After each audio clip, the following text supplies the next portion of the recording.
एक बादशाह का एक अजीज तरीन हज्जाम था। वो रोज बादशाह के पास हाजिर होता और 2-3 घंटे तक उसके साथ रहता। इस दौरान बादशाह सल्तनत के काम भी देखता रहता और हजामत भी करवाता रहता था। एक दिन हज्जाम ने अर्ज की, हुजूर, मैं आपके सबसे करीब हूं और आपका वफादार भी, तो आप मुझे अपने वजीर की जगह क्यों नहीं बना देते? बादशाह मुस्कुराया और बोला, मैं तुम्हें वजीर बनाने को तैयार हूं, लेकिन पहले तुम्हें एक इम्तिहान देना होगा। बादशाह ने कहा, बंदरगाह पर एक समुद्री जहाज आया है, जाओ उसके बारे में मालूमात लाओ। हज्जाम दौड़ कर गया, फिर वापस आया और बोला, जी हजूर, जहाज वहां खड़ा है। बादशाह ने पूछा, ये कब आया? हज्जाम फिर दौड़ कर गया, वापस आया और बोला, 2 दिन पहले। बादशाह ने फिर पूछा, कहां से आया?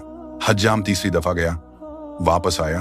बादशाह ने फिर कहा, उसमें क्या लदा है? हज्जाम चौथी बार भाग गया। शाम तक हज्जाम बंदरगाह और महल के चक्कर लगाता लगाता थक गया। फिर बादशाह ने अपने वजीर को बुलाया और पूछा, बंदरगाह पर कोई जहाज खड़ा है?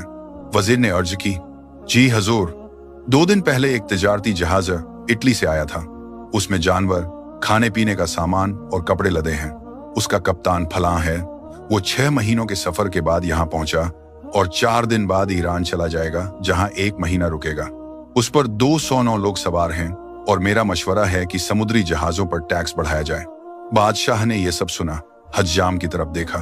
हज्जाम ने चुपचाप सर झुकाकर कहा, जिसका काम उसी को साझे।